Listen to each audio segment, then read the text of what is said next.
Hi friends, welcome to విజయనా cooking and blogs. మీరంతా ఎలా ఉన్నారు ఫ్రెండ్స్? బాగున్నారా? నేను బాగున్నానండి. మీరంతా కూడా బాగుండాలని మనస్ఫూర్తిగా కోరుకుంటున్నాను ఫ్రెండ్స్.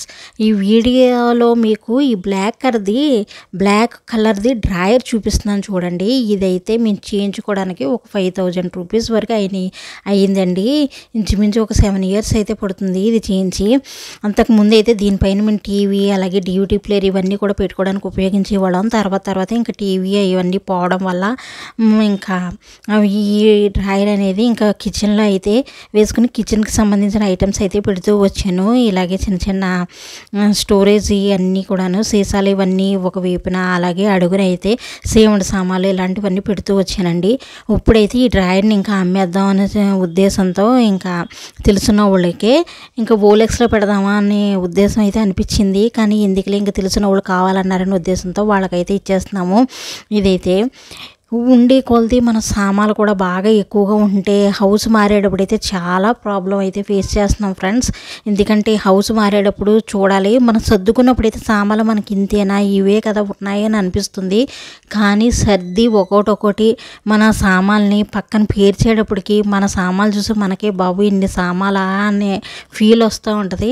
నాకైతే ఒక్కొక్కసారి అనిపిస్తుంది ఏదో సింపుల్గా ఉంటే బాగుంది కదా, ఒక మంచం, ఒక డ్రెస్సింగ్ టేబుల్, ఒక టీవీ ఇలాగే ఏదో సింపుల్గా ఉంటే బాగుంటుంది అనే ఉద్దేశం ఉంటుంది. కాకపోతే మనకు తెలియకుండానే మనకు చాలా సామాన్లు అయితే వస్తూనే ఉంటాయి.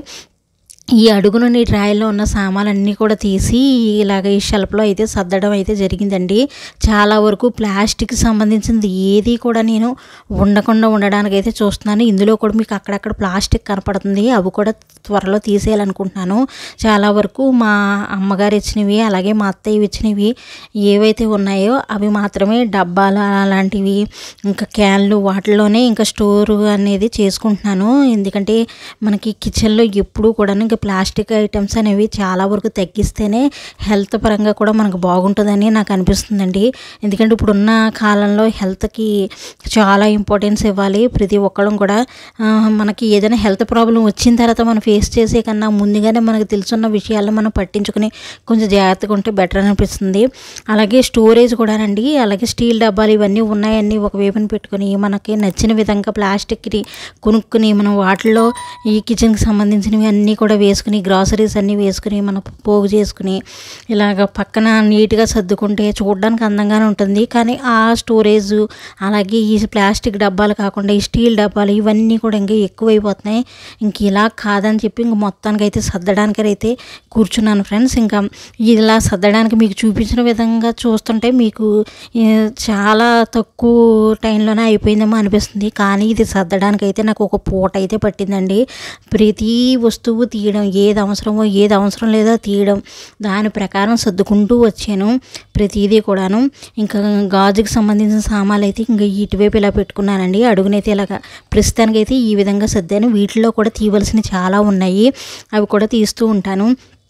మాకైతే కిచెన్ అనేది బాగా చిన్నదే, కాకపోతే ఉన్నంతలోనే మనం సర్దుకోవాలి కదా. ఇది ఎలాగో హౌస్ కూడా మారదాం అనే ఉద్దేశం అయితే ఉందండి. ప్రస్తుతానికైతే మారడం లేదు, కాకపోతే అంటే త్వరలో అయితే హౌస్ మారవలసి వస్తుంది.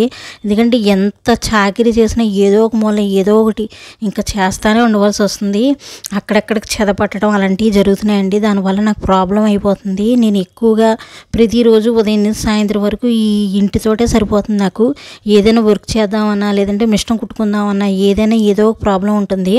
ఇంకా ప్రతిదీ కూడా ఇంకా స్టీల్ డబ్బాలో వేసేసుకుని గ్రాసరీస్కి సంబంధించినవి అన్నీ కూడా ఇలాగ స్టీల్ డబ్బాలో వేసుకున్నాను. వాటికి సంబంధించింది నాకు తెలియడం కోసం ఇలా నేమ్స్ అయితే రాసేసుకున్నాను ఫ్రెండ్స్. ఎప్పుడైనా నాకు హెల్త్ ప్రాబ్లం వచ్చినా కొంచెం నీరసంగా ఉన్న హస్బెండ్ కూడా నాకు కొంచెం హెల్ప్ చేస్తారు, ఆయనకు కూడా తెలియాలనే ఉద్దేశంతో ఈ విధంగా చేశానండి.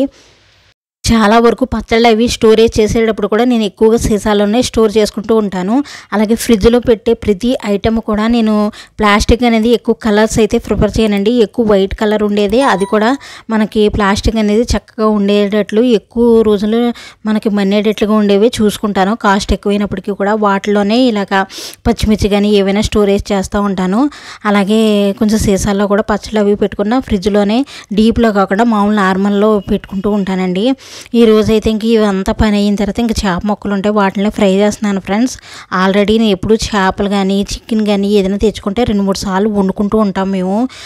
ఎందుకంటే ఎక్కువగా మీ నాన్ వెజ్ అనేది తిన్నట్టు మీకు అనిపించినా ఏదైనా సరే చేప తెచ్చుకుంటే ఒక 2 సార్లు అన్న వండుతానంటే, చేప అయితే ఇష్టంగా అందరూ తింటాం. అలాగే చికెన్ అయితే తిన్నప్పుడైతే 2 టైమ్స్ అయినా వండుతాను ఒక 1/2 kg కూరని. ఎందుకంటే ఒకేసారి వండుకుని తినము, అది చికెన్ కానీ లేదంటే చేపలు కానీ పచ్చిరొయ్యలు కానీ ఏవైనా సరే. ఈరోజు ఇవైతే ఫ్రై చేస్తున్నాను ఫ్రెండ్స్. పొద్దునైతే కొంచెం టమాటా పప్పు వండాను, ఆ పప్పు అయితే ఉంది. దాంట్లోకి ఇంకా సాయంత్రం ఇవి ఫ్రై చేస్తే ఇంకా ఫ్రై నంచుకు తింటారనే ఉద్దేశంతో ఈరోజు అయితే ఇలా గడిచింది ఫ్రెండ్స్. ఇంకా ఉదయం నుంచి సాయంత్రం వరకు ఏదో ఒక పనే సరిపోయింది. మనకి ఎలాగో శ్రావణ మాసంలో ఇంకా ఇవి ఏవో ఒకటి పనులు ఉంటానే ఉంటాయి. వరలక్ష్మి వ్రతం ఉంటుంది, వరలక్ష్మి వ్రతం అయిన తర్వాత మళ్ళీ వినాయక చవితి ఉంది, అలాగే శ్రీకృష్ణాష్టమి ఉంది. ఇవన్నీ పూజలు ఏవి ఉంటాయి కదా, అందుకే ఇల్లుని కూడా ఇంకా 1 by 1 ఒక్కొక్క గదిని సర్దుకుంటూ వస్తున్నానండి. ఈ విధంగా అయితే గడిచింది ఫ్రెండ్స్. ఇదిగోండి చేపల ఫ్రై అయితే ఈ విధంగా చేశాను.